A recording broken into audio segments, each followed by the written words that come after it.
E aí, galera, como é que vocês estão? Tudo bem? Aqui a gente começa mais um Conexão Universitária e nós estamos no Conexão número 42. Então, se você está acompanhando a gente pelo devocional escrito ou pelo aplicativo, é o mesmo devocional número 42, cuja temática é Presos por Pecados. Então, se você está ouvindo a gente, quem sabe você está preso de fato hoje por um pecado que você olha e fala assim, cara, João, eu não consigo me desvencilhar, eu não consigo deixar esse pecado para trás. A gente vai falar um pouquinho sobre isso aqui nessa gravação, nesse episódio. Então eu queria te convidar a você sentar aí no lugar onde você está, pegar um caderninho, ou se você está ouvindo em qualquer outro lugar, no trânsito, se você está ouvindo no ônibus, você que é universitário, está no busão, né, voltando ou indo para a faculdade à noite, que você pegue aí o seu bloco de notas do celular, anote o que será falado aqui, porque eu tenho certeza que vai abençoar muito a sua vida. Pessoal, eu quero te lembrar de duas coisas antes da gente começar. Primeiro, se você ainda não conhece o nosso aplicativo, eu queria te convidar a você abrir sua loja de aplicativos aí do seu celular e baixar o nosso app Pão Diário Universitários.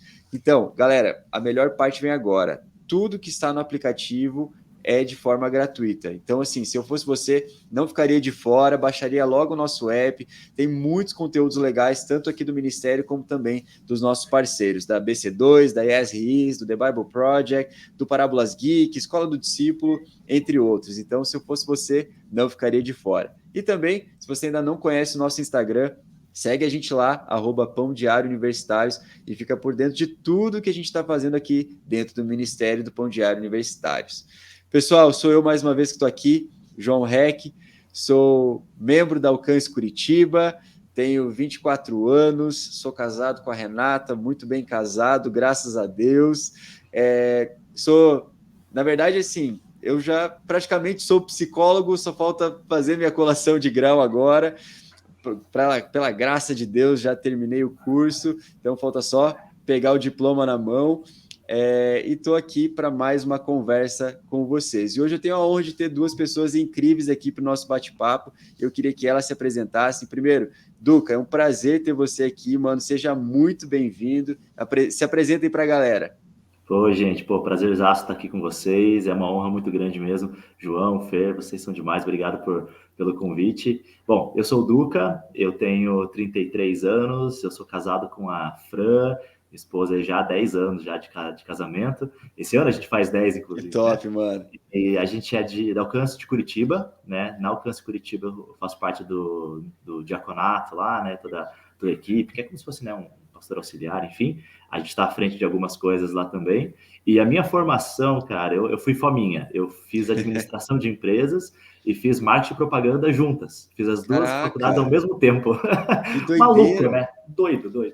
E aí fiz as duas, então tô formado já há uns 12 anos, mais ou menos. E é isso aí.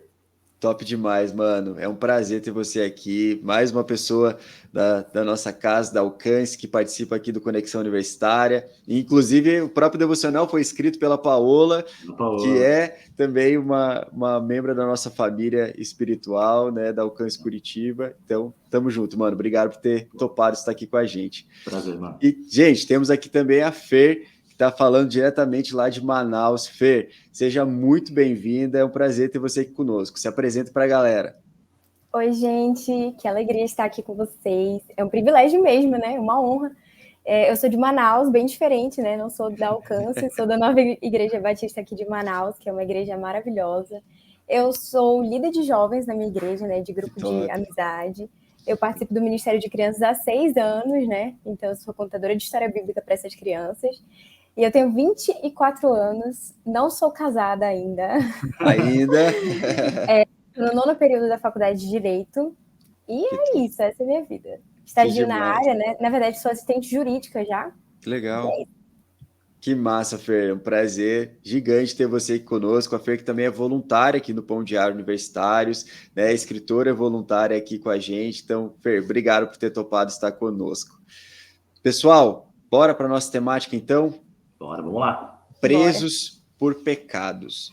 Será que existe esse negócio chamado pecado de estimação? Que, né, todos nós um dia já falamos, né? Nossa, esse aqui é o pecado de estimação que eu tenho. Ou às vezes a gente carrega esse pecado de estimação sem saber. que ele é de estimação de fato. Né? Muitas vezes pessoas carregam, né, pecados como chaveirinho quase, né? Tá por aí, de lá para cá, com aquele chaveirinho, sem saber que aquilo de fato está causando um malefício muito grande para a sua vida espiritual. E eu queria começar perguntando, e aí, Fer, por que a gente, né, e as pessoas, no geral, têm pecados de estimação?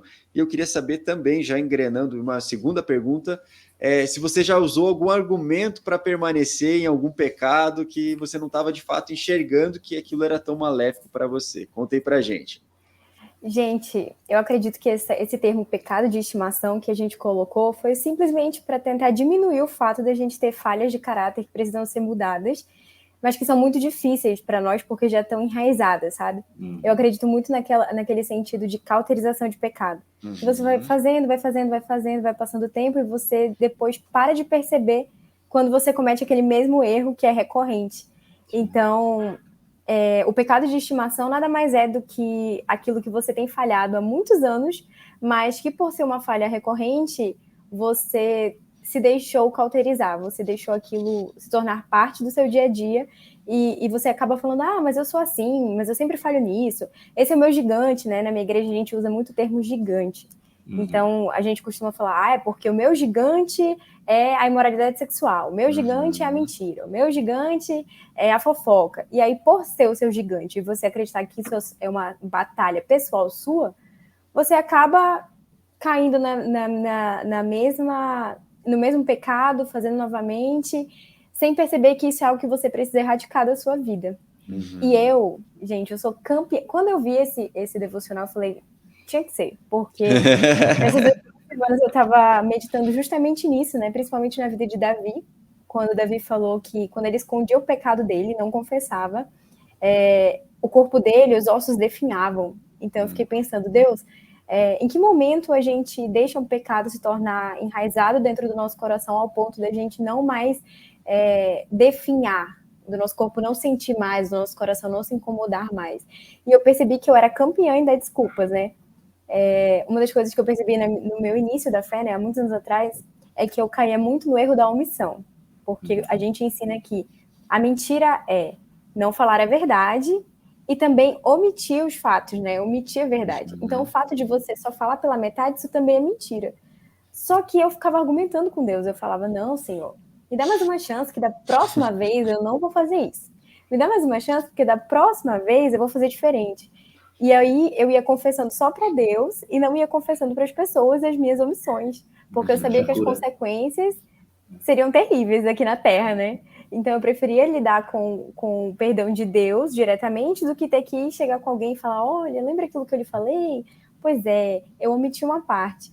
E com o passar do tempo, o Senhor foi me mostrando que se eu não for radical com essas pequenas coisas, como que eu vou ser radical com terríveis tentações que ele colocar na minha vida para me provar, entendeu? Então, eu acredito que se você for uma pessoa que tem consciência do seu pecado, é importante que você tenha consciência do seu pecado. Porque desde o menor, aquele que você considera de estimação, até aquele maior, que geraria uma consequência muito terrível para a sua vida, todos eles têm o mesmo impacto diante de Deus. Ferem a santidade de Deus. Então, quando você compreende que o seu pecado de estimação, que você está habituado a cometer, fere o coração de Deus, você começa a ter um pesar maior, um temor maior. Eu acho que é isso que faz a sua mudança de pensamento para que você evite cometer esse pecado novamente. Muito bom, Fer. E aí, Duca, quero te ouvir. Né? Por que as pessoas têm pecado de estimação aí? Como que você pode contribuir? Quais argumentos você já usou para permanecer em algum pecado desse? Mano, assim, ó, eu acredito que, e por experiência própria, o que eu vou falar, eu acho que a gente mantém muitas vezes algum pecado de estimação porque a gente acredita que, de repente, o que o pecado pode fornecer é melhor do que o que Deus fornece, sabe? Então, até tem um livro do John Piper que é muito legal, que chama Graça Futura, não sei se o pessoal já leu e tal, mas ele fala um negócio interessante, que ele diz assim que ninguém peca porque simplesmente quer pecar, né? Tipo, acorda, legal, vou pecar, vou fazer. Não, né? A gente peca quando a gente deixa de acreditar que o que Deus tem pra gente é melhor do que o pecado oferece, sabe? Então a gente acredita que o prazer do pecado é tão grande, é tão maravilhoso e tal, e a gente acaba deixando Deus de lado, né? E cara, eu falo pra vocês, assim, eu vivi muito tempo, sabe, sobre essa sombra, né? Vivendo dessa forma, onde o pecado, o prazer que o pecado dava, que era um prazer fraco, digamos assim, não um prazer passageiro, o que ele fornecia me afastava de Deus. E quanto mais afastado de Deus, cara, menos a gente começa a justamente sentir ele, perceber ele próximo e tal, e aí fica mais difícil ainda a gente conseguir resistir a ele. Então, um pecado se torna de estimação quando o nosso prazer nele é tão grande, tão superior ao prazer que a gente tem em Deus, que a gente só fica mantendo ele, sabe? E aí ele se transforma num gigante, né? Como a Fer falou, que a gente nem acredita já que é possível vencer, entende, mano? Então, eu lembro de uma época, assim, que eu tava tendo crises de fé, sabe? Problemas de fé, em que eu questionava algumas coisas e tudo mais, e falava, não, acho que isso aqui não é bem assim, e não sei o quê. E eu comecei a entrar num lugar, assim, bem perigoso, sabe? E quando eu vi, cara, o que estava me levando para este lugar de falta de fé era justamente estar envolvido no pecado, sabe? Então, quanto mais preso nisso, e exatamente como a Fer falou, de não confessar, de não procurar ajuda, de não... a gente já se arrependia ou tinha aquele remorso, né? Mas, infelizmente, ficava voltando para o mesmo lugar e não tinha realmente uma cura, que é o que a palavra nos ensina, né? De a gente confessar uns aos outros para que a gente possa ser curado. E não tinha isso, cara, eu só ficava nesse círculo, né, vicioso, e de pecado atrás de pecado, e a Bíblia ensina, cara, que um abismo puxa outro, né? Sim. Então, cara, tava nesse lugar, e alguns pecados, né, de estimação foram criados, né, até que decidi enfrentar e lutar contra ele, né, cara, e estamos nessa luta até hoje, né, constantemente. Até hoje. Constantemente, né? Acho que é mais ou menos bom. Por aí, mano. Muito bom. Gente, quando vocês estavam falando, né, eu fiz uma autoavaliação e comecei a pensar em quais argumentos eu utilizo, mas ainda mais utilizava, né? Porque, pela graça de Deus, a gente é transformado, né? A gente procura ser transformado de forma constante para se parecer mais com o Senhor. Mas eu lembro que eu questionava muito e tentava, tipo, argumentar com Deus, dava uma de advogado, viu, Fer? Chegava para Deus e queria comparar pecados, né? Poxa, Deus, mas eu faço só isso aqui. E fulano de tal faz tal coisa. Tipo assim, poxa, Deus, né? Por que eu preciso sofrer essa consequência, sendo que eu faço só esse pecadinho aqui? E fulano de tal faz tal pecado, pecadão, né? A gente já fala bastante a respeito do assunto. Então, isso era um argumento que eu tentava jogar para Deus, e aí, tipo, eu fico imaginando Deus olhando para mim e falando assim, ó, filhão, não é o tamanho do pecado que vai ferir o meu coração, o pecado em si vai te afastar de mim. Agora, a grande questão é a consequência que você vai trazer sobre si mesmo, de forma diretamente proporcional ao seu pecado, né? Então, se um cara mata uma pessoa, ele tem que sofrer as consequências daquilo. De fato, ele vai precisar ser preso, enfim. Jesus vai perdoar ele? Sim, a igreja, né? Os seus irmãos vão perdoar ele? Vão também, se de fato houver arrependimento. Mas as consequências do homem também, elas não vão simplesmente fazer assim e sumir. Desaparecer. Então, esse argumento que eu utilizava, ele é um argumento comum, acho que muita gente utiliza também, de virar para Deus e comparar, falar assim, Deus, peraí, mas eu faço só isso aqui, Deus, poxa, mas foi só uma mentirinha, poxa, Deus, mas foi só tal coisa, né, não tem problema, né, mas eu acredito, mano, e assim, todas as vezes quando a gente chega mais perto de Deus, a gente vai começando a ver essas pequenas coisinhas, e daí essa pequena mentirinha já não é mais uma mentirinha, ela é uma mentirona, tipo assim, a gente olha e fala assim, cara, como eu fui capaz de falar uma coisa dessa, como eu fui capaz de ser ríspido com meu irmão, sabe? Então a gente vai chegando mais perto de Deus e a gente de fato vai se tornando mais santo, mas isso é um papo para outra pergunta. Queria ouvir de vocês. Vocês querem comentar mais alguma coisa, galera? Cara, eu assim, a Fer até puxou o exemplo de Davi, né? E eu veja assim como a gente é parecido com Davi, né? E a gente fica questionando justamente essa questão, pecadinho, pecadão, não sei, talvez o meu é menor, não foi tão grave assim, mas no final das contas, né, como você falou, João, cara, independente se é pecadinho ou pecadão, cara, feriu o coração de Deus, a gente se afasta do Senhor, e, cara, e o salário do pecado é a morte. Esqueça, não tem, independente de qual é. É claro, as consequências, como você falou, são diferentes, né? E olhando pela vida de Davi, a gente vê, né, que ele foi, a partir do momento que ele foi confrontado pelo pecado, né, que isso é uma realidade que a gente precisa ter noção, e isso nos ajuda a não ter mais esse pecado de estimação. Entender que o nosso pecado há de nos encontrar, sabe? A palavra fala sobre isso. E o pecado encontrou Davi. E quando encontrou ele foi, né, foi questionado a respeito disso, e aí então ele teve a oportunidade, né, de se arrepender e tudo mais. E a palavra de Deus diz, né, que Samuel falou assim, olha, beleza, você não vai morrer, né? Você está perdoado, você não vai morrer, porém as consequências vão vir. O filho que foi gerado vai morrer. O que você fez com a mulher de Urias vão fazer com a sua família. E, cara, e assim por diante. Então, assim, é fato de que o pecado há de nos encontrar. A consequência há de nos encontrar. Então, cara, por que ficar insistindo nisso, né? Por que ficar insistindo num lugar que, cara, vai só levar a gente para um lugar de morte e que não fere só a gente, mas fere as pessoas que estão ao nosso redor também. Então, isso eu acho que esse choque de realidade ajuda a gente a não ter mais argumentos do tipo, não dá nada, ou então, o do outro é maior que o meu, sabe? Então, eu acho que isso é uma coisa muito importante pensar também. Perfeito. E uma coisa sobre tudo isso, né, é que, como o Duca falou, quando você comete um pecado, ele não fica restrito só a você. Ele afeta as pessoas ao seu redor. Quando você mente, você não apenas está mentindo, mas você está enganando outra pessoa que vai acreditar no que você falou, pode levar essa pessoa, induzir essa pessoa ao erro, enfim, é uma corrente, né?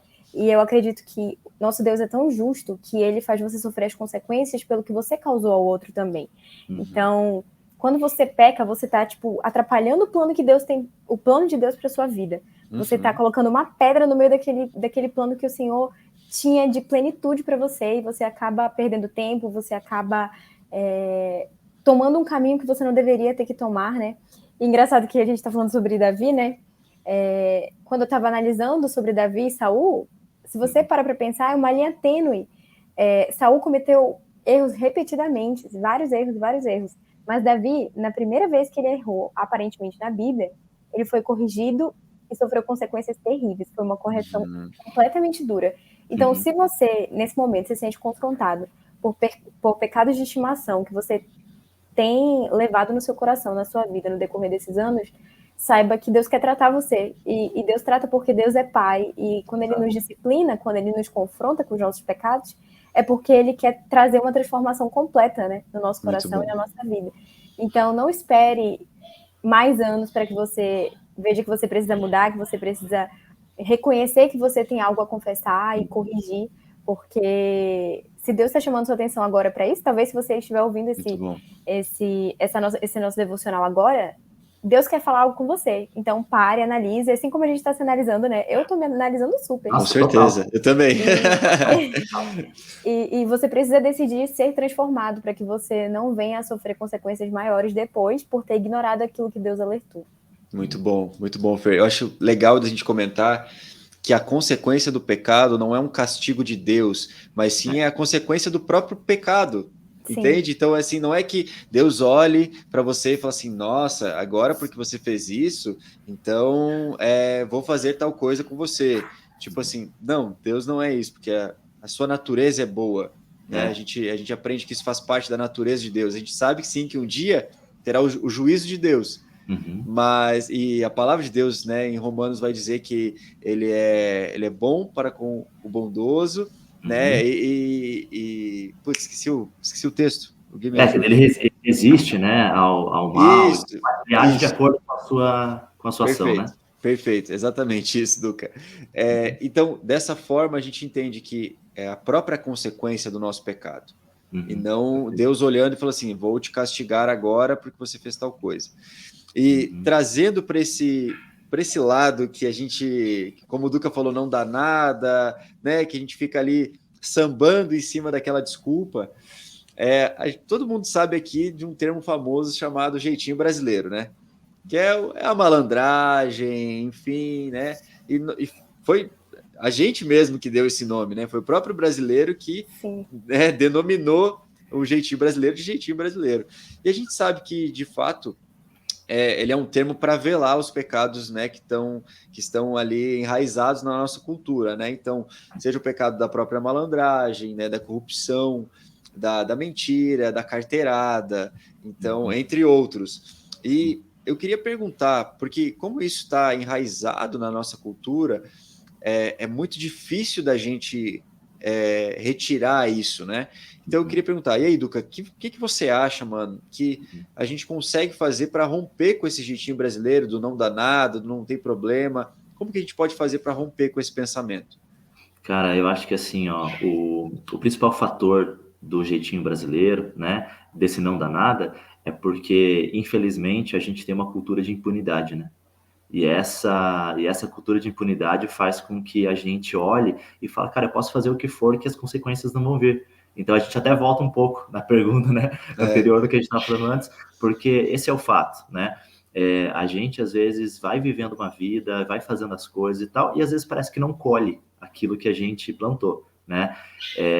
Só que é fato, uma hora a conta chega, né? E eu gosto de pensar, quando a gente fala desse tema, de Sansão, sabe, da vida de Sansão. Cara, Sansão é um cara que, assim, ele tinha tudo para dar certo, tá entendendo? Assim, você não dá para dar desculpa nenhuma de que não, ele fez isso por conta disso, daquilo. Não, cara, ele foi, você tem noção? Ele foi separado na barriga da mãe, desde o início, ele tinha um voto de Nazireu, então ele tinha todo, né, um cuidado especial com o Deus. currículo evangélico, cara, top, mano, né? top, o cara era aí, tá entendendo? O cara era sensacional. Só que daí o que acontece? Ele acabou se deixando levar, entende? E nessa de se deixar levar, ele, enfim, né, acabou se envolvendo com a Dalila, que já estava errado, né, com alguém que era de fora, né, do que o Senhor estava ensinando. E ele, então, acabou se deixando levar. E nessa de se deixar levar, acho que é Juízes 16, alguma coisa assim, se não me engano, que fala sobre a história dele. E aí ele pega e fala que a Bíblia fala, acho que um dos versículos mais tristes que tem na palavra de Deus, sabe? Para mim, assim, né? Que é um versículo que ele fala assim que Sansão, ele depois, né, de falar para Dalila, confessar para ela, né, qual que era o segredo da força, e ele já tinha falado várias vezes, só que ele tinha mentido em todas, né, mas dessa vez ele falou a verdade, por insistência dela, ele falou a verdade, e aí aconteceu que ela denunciou para os filisteus, eles foram lá, enfim, né, todo mundo sabe a história, cortaram o cabelo dele. E aí, só que o que ele fala, e aí que é a parte mais triste, é que ele fala assim, ó, eu vou me levantar e eu vou contra os filisteus da mesma forma como eu já fiz antes, e eu vou prevalecer, porque eu sempre prevaleci. Só que dessa vez, não foi isso que aconteceu. E a Bíblia fala que, assim, ó, ele pensou isso, ele falou isso, porque ele não tinha percebido que o Espírito de Deus havia o deixado. Meu amigo, Caraca. cara, olha, chega a arrepiar só de pensar nisso. Porque, se imagine, cara, a gente tá tão envolvido no pecado a ponto de a gente não perceber que o Espírito nos deixou, sabe? Eu acho, assim, que a gente entra nesse lugar de impunidade, do jeitinho brasileiro, quando a gente se afasta tanto de Deus a ponto de não sentir mais que Ele tá com a gente. E, cara, e aí, meu amigo, é ladeira abaixo, sabe? Então, acho que a única forma, de verdade, de a gente mudar isso, de a gente acabar de uma vez por todas com esse mal terrível que assola a nossa nação, da impunidade, cara, a gente entender que uma hora a conta vai chegar. Ela vai chegar, mais cedo ou mais tarde, entendeu? Pode ser que não aconteça agora, nesse tempo, mas, cara, vai chegar, entende? E acho que é mais ou menos nessa linha de pensamento. Perfeito, sabe? perfeito, mano, muito bom. E aí, Fer, como é que a gente rompe com esse jeitinho brasileiro? Eu tenho uma raiva, gente, desse termo jeitinho brasileiro, porque eu não admito que a gente internaliza esse tipo de conteúdo, esse tipo de afirmação, porque vai se tornando cada vez mais verdade. E quando você menos percebe, as próximas gerações vão estar repetindo aquilo que a gente acredita. E isso não é legal. Realmente, a gente vive num país assim, onde a impunidade ela é absurda. Na minha faculdade, né, eu faço direito, eu estudo muitos casos, eu faço várias peças de defesa e de acusação e tudo mais. E até na própria lei você vê que o que está escrito não é o que se aplica na realidade, entendeu? Então, quando você está num país onde a própria regra, onde a própria Constituição é totalmente banalizada a qualquer custo e a todo tempo, É muito comum que as pessoas pensem que o fato de uma regra não ser obedecida nessa nação é motivo para que você possa fazer o que você quiser. Só que ainda assim, quando você faz o que você quer, você ainda vai sofrer as consequências, né? A lei tá aí para isso. Você vai ser penalizado, você vai ser incriminado. Tô falando isso na questão do direito, né? Mas se você trouxer para um panorama bíblico, você entende que nós temos um código de ética, né? Perfeito. A Bíblia, vou até mostrar a minha aqui, a Bíblia é o nosso código de ética e aqui tem todas as regras daquilo que a gente deve obedecer, tem tudo que a gente precisa. Então, a minha maneira de ver como que nós podemos romper esse jeitinho brasileiro, que nada mais é do que uma desculpa para você fazer o que você quiser, né? É você aplicar essa palavra no seu dia a dia. É você realmente mergulhar nessa palavra. Perfeito. É você viver isso verdadeiramente. Na minha igreja, a gente tem um lema, né? Que é o lema da nossa igreja, que é firmes na palavra e no amor. E uma das coisas que meu pastor sempre indica para pessoas que têm pecados enraizados, principalmente para aquelas pessoas que sofreram traumas na sua infância e por isso não conseguem desapegar de alguns pecados, de algumas condutas por causa desses traumas, o lavar da palavra, o lavar de Deus mediante a palavra. Então, quanto mais palavra, quanto mais imerso na Bíblia você estiver, quanto mais você conhecer o seu Deus e conhecer os planos que ele tem para você, mais lavado você vai sendo a cada dia, né? E a Bíblia fala em Romanos 12:2 que você não deve se amoldar ao padrão desse mundo. Então, você não deve se amoldar ao jeitinho brasileiro do nosso país. Você tem que se deixar ser transformado pela renovação da sua mente. E é você parar, reconhecer que há algo de errado e decidir mudar. E esse decidir mudar vai precisar de passos que você tem que dar, né? Primeiro, reconhecer. Segundo, confessar.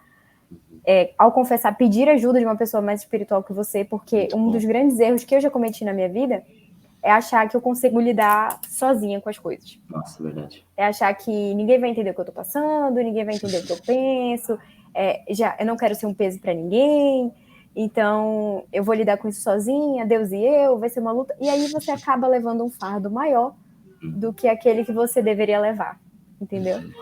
Muito bom, Fer. E eu tava parando para pensar e eu lembrei de um exemplo que o meu líder, Thiago, ele passou esses dias e ele estava no trânsito, né, parado com a caminhonete do trabalho dele, estava ele e o pai dele, e abriu o sinaleiro. No que ele foi arrancar, o cara de trás deu só um toquinho assim. Aquele beijinho. Aquele beijinho de leve. Aí ele falou assim, cara, não acredito, velho. Tipo assim, o dia tá correndo tudo tão bem, tá correndo tudo tão de boa. E aí, beleza, encosta, desce. E aí diz que aquele cara que bateu, ele saiu do carro e ele foi tão sincero, ele falou assim, cara, me perdoa. Eu errei, eu simplesmente olhei para o lado e aí quando eu voltei eu não vi que estava tão próximo e eu bati, me perdoa. Ele falou que aquilo constrangeu ele de tal forma que ele falou assim, cara, esse bicho foi tão sincero comigo que, tipo assim, por mais que eu pudesse estar com as minhas armas nas mãos, armas fictícias, no sentido de olhar para aquele cara, tipo assim, meu Deus, por que você, tipo assim, atrapalhou meu dia, né? Por que você não prestou atenção no trânsito? Ele falou que aquilo rompeu todas essas ideias de poder falar algo, ou enfim, até mesmo de ser ríspido, porque aquele cara foi sincero. E aí o Thiago e o seu pai lidaram tão bem e tão de boa com aquela situação que aquele cara no final virou para eles e falou assim, cara, eu queria agradecer a vocês porque vocês foram tão legais, vocês foram tão pacientes com toda a situação e perdão eu já pedi, mas eu queria agradecer por vocês terem sido tão legais, assim. Cara, quando eu olho para isso, eu vejo assim, foi uma coisa tão simples, mas que rompe com essa ideia do jeitinho brasileiro. É porque não é comum. Exato. Não é o que você espera, você espera pior. Não, e quando a gente olha para esse exemplo, mas outro do tipo assim, cara, você poderia ter furado uma fila e você foi para o final dela, sabe? Coisas que são tão pequenas, mas que fazem tanto a diferença que, como a gente está acostumado, entre aspas, com o jeito errado, quando alguém faz o certo, aquilo espanta. Tipo, cara, como assim você foi de boa em tratar essa batida de trânsito? Como assim você não furou a fila? Sabe, como assim você não desviou dinheiro que você recebeu ali, poucos Foi honesto, centavos né? a mais, você foi honesto, você foi correto. E a gente confrontando dessa forma, com pequenos atos, vai de fato resgatando uma cultura que foi perdida. Então, queria complementar só com esse exemplo aí Muito bom, de algo que vocês trouxeram. Eu acredito que Fala aí, para você Fer. implementar uma cultura, é importante você começar a partir de você. Com Então, certeza. assim, a gente está numa cultura no Brasil em que a impunidade é completamente visível em todos os lugares, né? Você liga o jornal, você vê milhares de coisas. Eu não assisto muito jornal porque quando a minha madrasta liga aqui em casa, gente, é violência para todos os cantos. Eu moro numa cidade onde a violência é gigantesca, sabe? Manaus, eu acho que é a terceira, quarta cidade mais violenta do Brasil. E saber tantas notícias ruins é algo que mexe com o meu coração. Então, eu prefiro não vou selecionar o que eu vou ouvir, o que eu vou ver, porque você percebe que é uma cultura completamente corrompida. Então, para que você possa estabelecer uma nova cultura, você tem que implementar isso aos poucos a partir de você. Então, por exemplo, se você está no seu ambiente de trabalho, às vezes você acha que não é pecado chegar atrasado, sair mais cedo, ficar ocioso, tomar café o tempo inteiro, ficar conversando, mas você não está dando valor. Uma coisa que eu aprendi é que você precisa dar valor para aquele seu empregador, que está todos os meses dando seu salário, e para isso você tem que fazer valer o seu tempo no trabalho.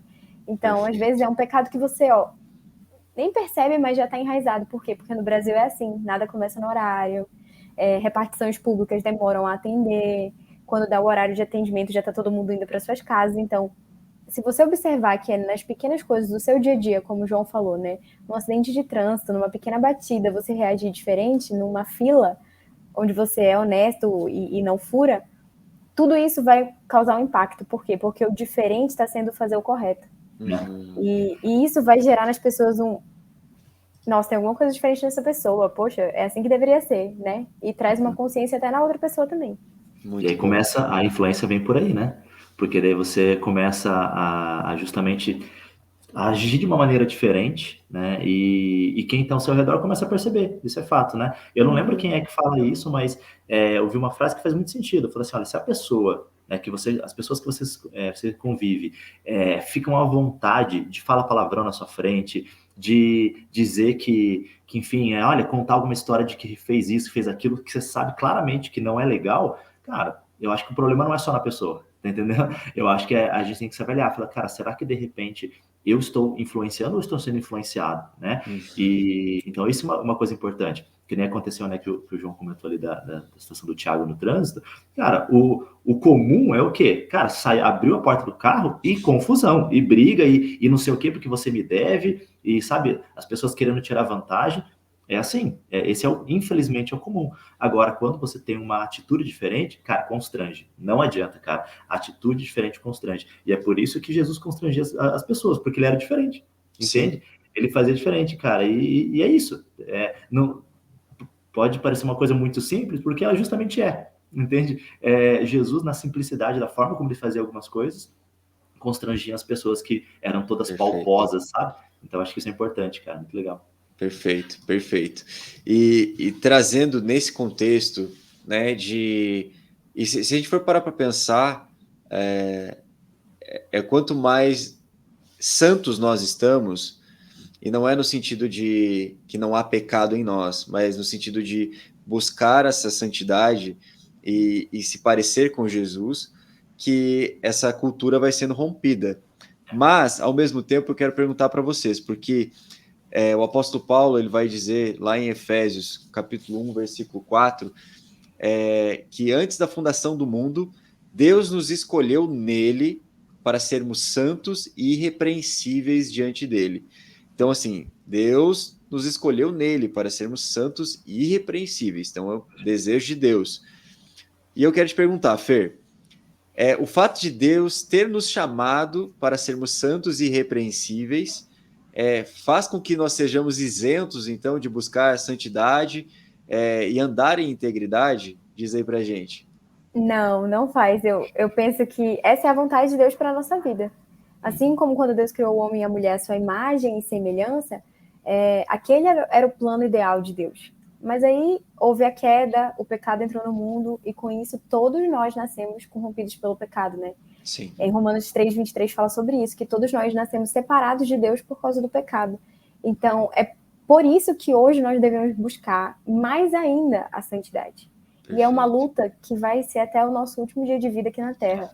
É uma luta incessante, você nunca tem que baixar a sua guarda e pensar assim, não, eu já venci essa batalha, essa área já está ok na minha vida, eu não devo mais meditar sobre isso, ler sobre isso, ou tentar criar defesas dentro de mim sobre isso, porque eu já venci. Você não deve ter esse pensamento de que você já é o bom o suficiente, sabe? Até Paulo falava sobre isso, que ele não se considerava bom o suficiente. E olha que ele ainda falou para os outros, sejam meus imitadores como eu sou de Cristo. Então eu imagino que Paulo, no mínimo, ele tentava ser como Jesus todos os dias de sua vida. Exatamente. Então, eu creio que esse versículo fala sobre a vontade de Deus para a sua vida, que é que você seja santo e irrepreensível, porque vai chegar um dia, a Bíblia diz que nós seremos julgados e cada um vai receber o galardão de acordo com as suas obras, de acordo com as suas ações aqui na Terra. Então, o Senhor vai cobrar de você a sua santidade. O fato de você ser santo não significa que você não terá pecados. Pelo contrário, não tem como a gente ser como Jesus, mas tem como a gente buscar ter essa santidade, né? Que é viver uma luta combatendo o pecado. Viver de uma forma que você vai estar sempre buscando agradar a Deus e fazer o que está de acordo com a sua palavra. Então, eu penso que é uma união entre a vontade de Deus e aquilo que você faz para que essa vontade seja realizada na sua vida. E, como eu falei, né, é uma batalha constante. Eu não sou santa, gente. Todos os dias eu tenho que estar, Senhor, tira essa ansiedade, tira esses pensamentos. Ai, Senhor, essa vontade de fofocar, de brigar, de me irar, ou então de querer ser preguiçosa. Enfim, são N pecados, gente, que a qualquer momento bate na sua porta, sabe? Uma das coisas que eu observo é que quando você quer ser mais parecido com Jesus e você ora pedindo ajuda de Deus para se parecer com Jesus, ele vai colocando provações e tentações e testes na sua vida, assim como ele botava na vida de Paulo, o espinho na carne, justamente para que você entenda que não vai ser uma vida plena, que você vai estar sempre bem, mas é para sempre você estar com a armadura do cristão mesmo, né, de Efésios, para que você possa combater o pecado, para que você possa buscar fazer a vontade de Deus na sua vida. Então, eu vejo a santidade como algo que tem um alvo aqui e você vai passar a sua vida inteira buscando esse alvo. Entendendo que você, em alguns momentos, vai falhar e você não pode ser um mártir que não se perdoa. Uma das minhas grandes dificuldades, né, compartilhando com vocês, era o fato de eu não me perdoar. Por exemplo, eu vou contar uma coisa assim bem recente para vocês verem como eu sou pecadora. Alguns domingos atrás, eu cheguei um pouco atrasada, assim, uns 20 minutos atrasada no meu ministério, né, de crianças. Talvez vocês não entendam um pouco, mas, enfim, se alguém da NIB ouvir isso, vai entender. E eu ia contar a história bíblica naquele dia. Então, eu tinha que chegar 2h30 para ensaiar. Eu cheguei 20 minutos atrasada. Não foi porque eu quis, eu tentei ao máximo chegar no horário, mas o trânsito, tudo colaborou para eu chegar atrasada. E quando eu cheguei no ministério, tinha outra pessoa contando a história bíblica no meu lugar. E naquele momento, meu coração se quebrou, assim, completamente. Eu me vi como Saul, sabe? Quando teve tudo ali para cumprir o seu chamado e por um erro dele, outra pessoa, melhor do que ele, fez o que ele tinha que fazer, o que Deus tinha chamado ele para fazer. E aquilo devastou o meu coração. Eu fiquei completamente arrasada, gente. Meu coração, assim, parecia que eu tinha falhado com Deus como uma pessoa que se desvia da fé, entendeu? Mas eu tinha me atrasado. E eu acredito que é esse o sentimento que todo mundo deve ter. Eu demorei, assim, uns 2, 3 dias. Eu fui conversar com toda a liderança de, gente, eu tô me sentindo péssimo e tudo mais. E eles falaram para mim uma coisa que é muito interessante. Eles disseram, Fernanda, em 6 anos, essa foi a primeira vez que você se atrasou. Caraca, né? Caramba, o nível tava alto, né? Ô, Duca, se a gente tivesse isso lá na igreja... Meu amigo... E eles falaram o seguinte, mas sabe por que você recebeu essa consequência tão radical na primeira vez? Porque você é amada. E quando Deus ama alguém, ele ensina de primeira. Você não vai mais cometer um atraso novamente, ou um erro, seja lá o que for, porque você vai lembrar que Deus só precisou falar com você uma vez. Então, você precisa se perdoar. Entenda que você não vai ser santo, perfeito e fazer tudo corretamente todas as vezes. Vai ter momentos em que você vai cometer erros, que vão ser a primeira vez, E você vai se perguntar como isso aconteceu. E é aí que você tem que ter a consciência de que o Senhor está ali para te perdoar. E é você não se afundar nesse erro ou se deixar levar pelas acusações de Satanás, que são imensas. Gente, Satanás me acusou de tudo, de irresponsável, de vacilona, falhei com Deus. Eu ia levar o evangelho para aquelas crianças e eu acabei não levando por uma falha minha. Então, é você entender que há um peso no seu pecado. Você precisa lidar com isso, mas você também precisa se perdoar para que Deus possa te santificar através dessa transformação. Perfeito, perfeito. Muito bom, Fer. Obrigado por abrir o coração. E aí, Duca, a gente está isento? Eu sei que a pergunta ficou meio ruim depois do exemplo da Fer, mas aí, a gente está isento de buscar a santidade, integridade? Não, cara, assim, eu acho que só complementando, porque a Fer foi cirúrgica ali em tudo que ela falou, sabe? Eu acho que, assim, só complementando uma coisa que, assim, infelizmente a gente vê que tem algumas linhas de pensamento que acabam surgindo, falando, não, uma vez que você, enfim, foi salvo, foi resgatado, agora você não existe pecado mais, agora tá tudo certo. Cara, só que isso é muito contrário à Bíblia, né? Porque se a gente pega, por exemplo, lá, Hebreus, eu só não lembro agora, acho que é Hebreus 12, se não me engano, que ele fala assim que na luta contra o pecado, você tem que resistir até o sangue, sabe? Então, assim, se não existe um lugar onde você vai se entregar e dar tudo, inclusive o seu sangue, ou seja, a sua vida nessa luta, sabe? Ainda você não resistiu o suficiente, né? Então, ou seja, existe uma responsabilidade nossa e que é uma responsabilidade de vida, tá entendendo? Então, isso é muito importante, né? Eu acredito sim, né, que nós precisamos entender a nossa responsabilidade e sim, Cristo, quando uma vez que a gente entrega a nossa vida para Ele nos santifica, né? Ele reseta, né? Ele dá um reset no jogo ali no game e fala, ó, a partir de agora zerou, vamos pra frente, né? Vamos embora. E aí, só que, cara, é uma constante, né? Existe uma santificação inicial, né? Até o pastor Luciano Subirá fala bastante sobre isso, né? Da santificação inicial, porém, existe uma santificação progressiva também. E essa progressiva, meu amigo, vai ser até o dia que Cristo voltar e aí transformar a gente. E a gente receber um corpo incorruptível, porque até lá estamos totalmente sujeitos. Então, não tem como dizer que nós não temos a nossa responsabilidade. Só que, graças a Deus, pelo Senhor na nossa vida, pelo Espírito Santo, que nos ajuda a vencer isso, né? Porque se fosse só por nós, a gente não ia conseguir, né? A gente estava falando sobre essa questão da consequência do pecado, e eu vejo a consequência do pecado como uma misericórdia de Deus, sabe? Porque a Bíblia fala assim, ó, que a misericórdia de Deus triunfa sobre o juízo, certo?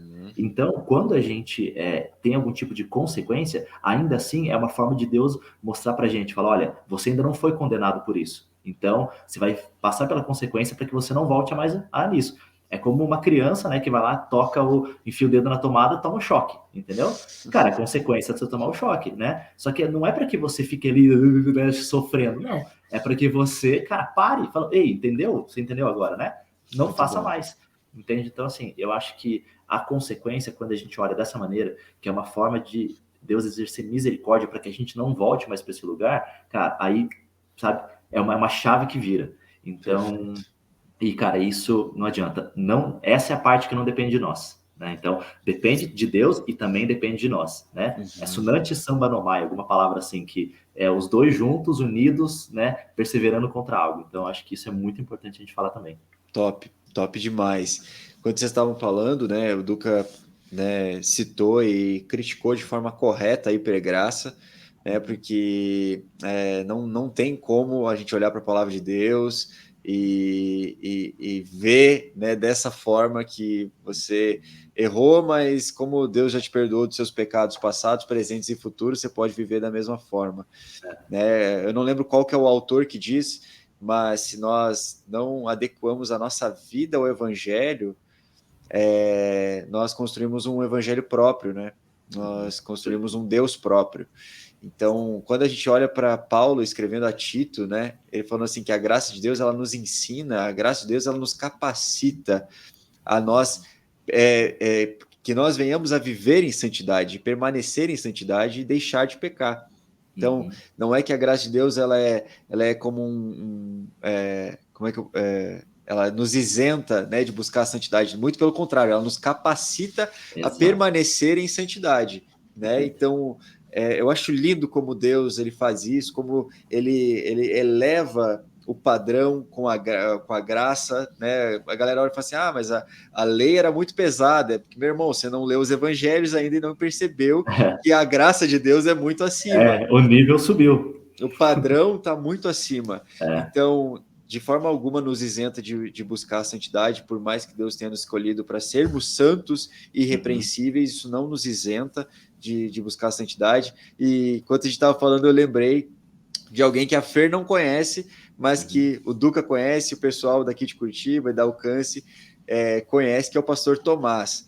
O pastor Tomás, assim, ele tem quase 80 anos, e é aquela pessoa que você olha e fala assim, cara, o pastor Tomás não tem pecado. Tipo assim... Dá essa impressão mesmo, cara. Dá essa impressão, tipo assim, cara, não tem como você olhar para ele e falar assim, pastor Tomás tem algum pecado. Não tem. Se você pensar em algum pecado que o pastor Tomás possa ter, deve ser tipo assim, poxa, tal irmão hoje na igreja queria tanto me dar um abraço que eu acabei passando por ele e não o abracei. Poxa, Deus, me perdoa por ser o mais miserável dos pecadores. Essa deve ser a oração do pastor Tomás, mais ou menos, porque ele exala a santidade.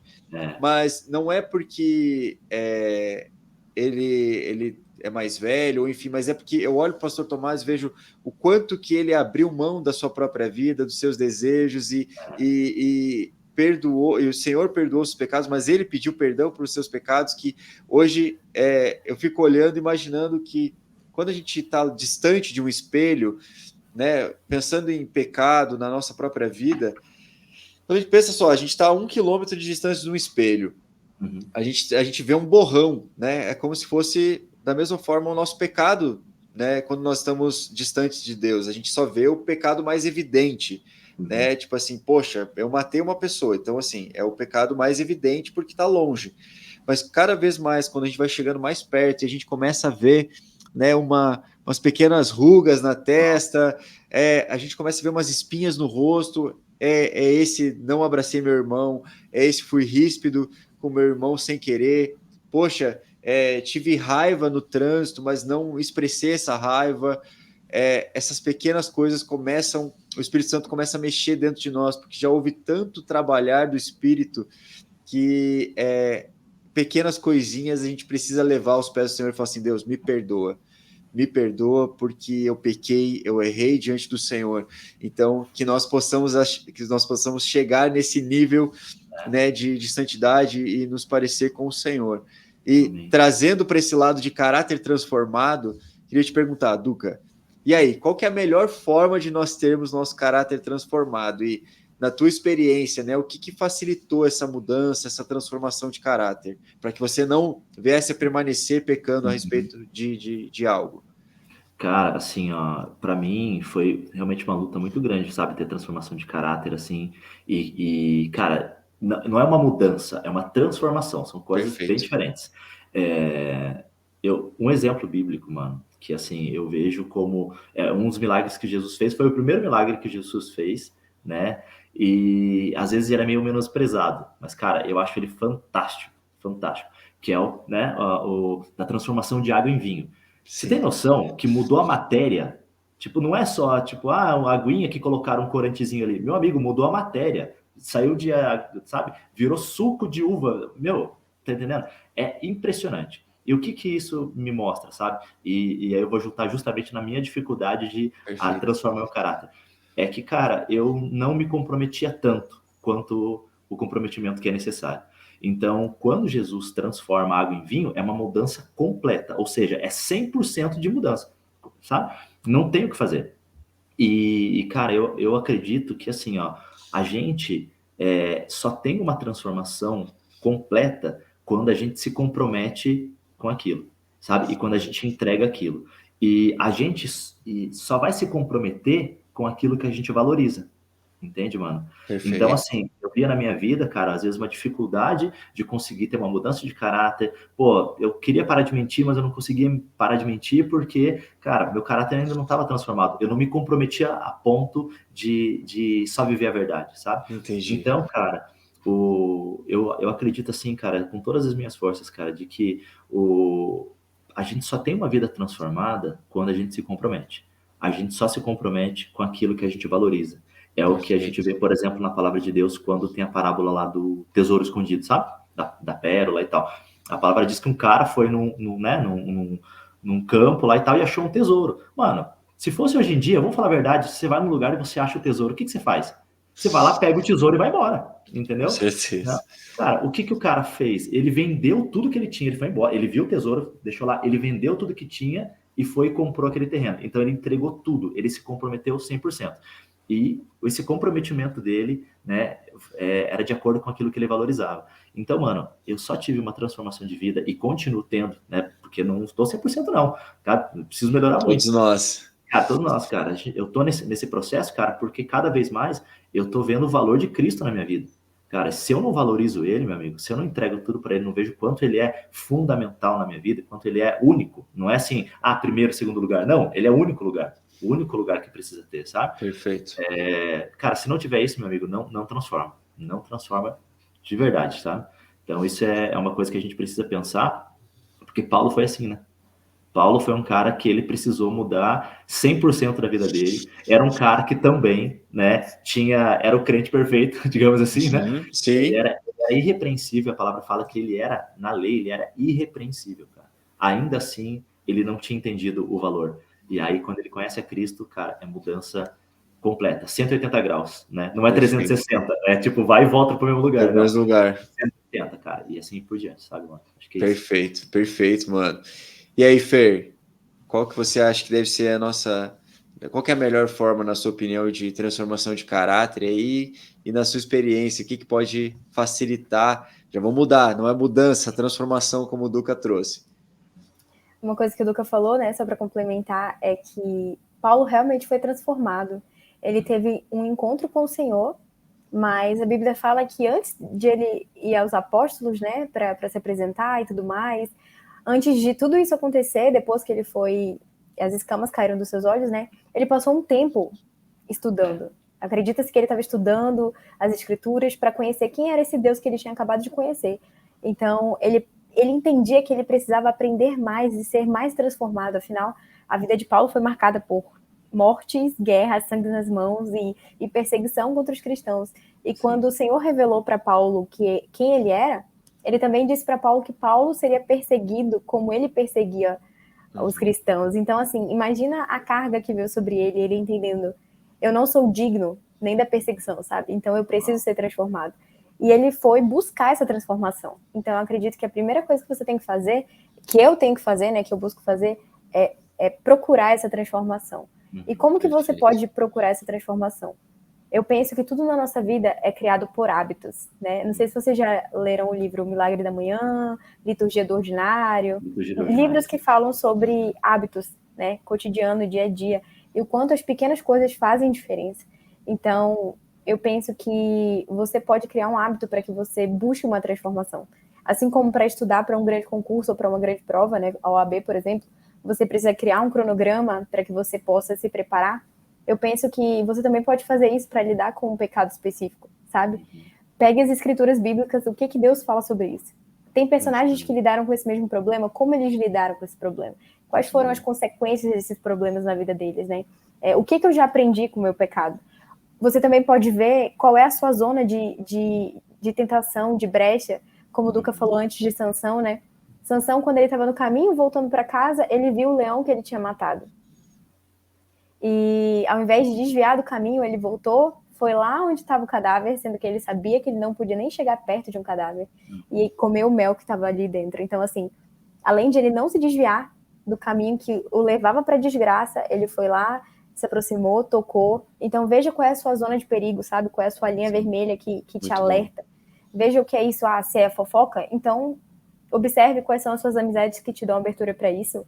Porque, por exemplo, eu sou mulher, né? É muito, muito comum, gente. Você tá numa roda de amigas e do nada você fala, tu viu quem começou a namorar? Tu viu quem terminou? Tu viu? Gente, isso é mais comum do que você possa imaginar. E é tão cultural que você não percebe que isso é uma fofoca. Você pensa que fofoca é só você falar mal de alguém. Mas não, é você falar de alguém que não está ali, entendeu? E quando você observa quais são as suas zonas de tentação que te fazem pecar com mais facilidade e você decide se desviar desse lugar, isso no mínimo vai te dar uma segurança de que você não vai cair naquilo. Então, busque na Bíblia como você pode lidar com esse pecado. Procure sair da sua zona de tentação. Se você sabe que você tem problema, por exemplo, com pornografia, né? Se você tem problema com imoralidade, se o seu celular, o seu notebook, na minha igreja dão muito exemplo de um rapaz, alguém que tinha problema com isso e ele quebrou o celular dele. Foi extremamente radical, entende? Isso é uma loucura para o mundo. Mas se você entende que nada do que você fez deu certo até agora, então vá além, seja radical, Perfeito, sabe? muito bom. É o sangue, né? Até derramar o seu próprio sangue, né? Então, assim, outra coisa, a Bíblia fala que você não recebe aquilo que você não é capaz de suportar. Então, o fato de você saber quais são os seus gigantes, suas falhas, saiba que Deus também sabe. E Ele está disposto a lutar essa guerra junto com você. Então, você tem que levar isso aos pés da cruz e clamar a Deus mesmo por misericórdia e por socorro. Senhor, ainda me use, mesmo sendo tão pecador, sabe? Me transforma. Porque Deus, ele é o mais interessado em ver a nossa vida triunfar. Porque ele sabe que através da nossa vida outras pessoas podem ser alcançadas, outras pessoas podem ser influenciadas. Então, eu acredito que é muito isso. Perfeito, Fer.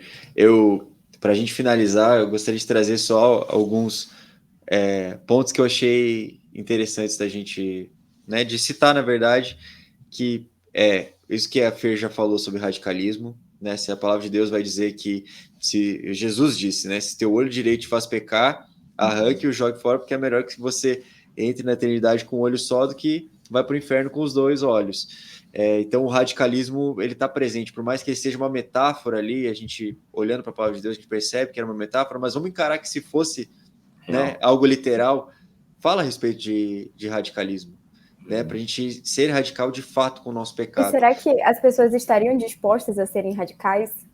Pois exatamente. Até que ponto você está disposto a abrir mão de si mesmo, como o Duca falou, né? De vender tudo que você tenha, mas assim, abrir mão de tudo que você tem. Uma das coisas que eu aprendi, só falando, né, um pouquinho, João. Não, por favor.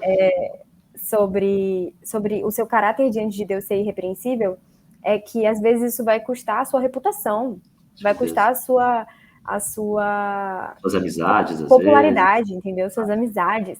Então, vai ter momentos em que você vai precisar abrir mão de grupos de pessoas ou de atitudes que as pessoas vão pensar, poxa, mas não era você que fazia isso? Não era você que fazia aquilo? Vão te acusar de coisas passadas que você está lutando para combater. Mas entenda que Deus está vendo que você está abrindo mão de tudo, porque agora você é uma nova criatura. Eu penso que o nova criatura, é claro que é do momento em que você nasce novamente em Cristo, né? Mas entenda que as misericórdias do Senhor se renovam a cada manhã. Então, se você se arrependeu daquilo que você fez ontem, saiba que hoje você não pode mais ser condenado por isso. Entenda que Deus está disposto a realmente te ver limpo novamente, sabe? E não caia na tentação de Satanás, de que você está aprisionado, como é o tema do devocional, né? Presos por pecados. Você não está preso por pecado nenhum. No momento em que Cristo virou o Senhor da sua vida, Ele te libertou. E aí cabe a você se deixar ser liberto dessas correntes e não se agarrar nessas correntes para que isso seja sempre uma desculpa que você vai carregar para ser uma pessoa que não está pronta para aquilo que Deus tem para sua vida, sendo que Deus já está com tudo ali, ó. Você só precisa reconhecer. Perfeito. Obrigado, pastora Fer. Obrigado. É isso aí. Mas é isso aí. Não, foi demais. E a única coisa que eu quero lembrar é o papel do corpo. Na mudança do nosso caráter, né, no realinhar de coração, porque, como a gente já falou, o Duca comentou antes, né, sobre o sermos sarados, né, sobre confessarmos nossos pecados a Deus para sermos perdoados e confessarmos nosso pecado ao nosso irmão para que possamos ser sarados. Então, existe um papel do corpo de Cristo para que venha sarar o nosso coração. E, de fato, nós sabemos que nossos pecados foram perdoados para o Senhor, assim como nós, se nós venhamos a nos arrepender, agora nós vamos ser sarados pelo corpo. Isso eu acho bizarro, como Deus escolheu fazer isso dessa forma, né, que é utilizar do seu próprio corpo, que é a igreja, para sarar o nosso coração. Então, assim, quantas vezes na igreja algum irmão fazia alguma coisa que eu não gostava, e eu ficava com aquilo no coração e tal, passava algum tempo, aquele irmão vinha e falou assim, irmão, queria te pedir perdão por isso, porque eu eu vacilei com você, enfim, da mesma forma como quando eu fiz isso, né, eu estive no outro lado da moeda, eu que errei, precisei ir lá pedir perdão, isso vai moldando o nosso caráter e vai fazendo com que a gente se pareça mais com o Senhor. Pessoal, queria agradecer de coração Duca e Fer por terem participado. Foi top demais, gente, de verdade. Tenho certeza que abençoou o pessoal que está nos ouvindo. E galera, queria te convidar, você que está nos ouvindo, a não somente ouvir esse episódio, mas também ouvir os passados, se programar para na próxima semana estar aqui com a gente. E eu estarei aqui aguardando vocês para mais um Conexão Universitária. Valeu, galera. Deus abençoe e até semana que vem. Tchau, tchau. Tchau.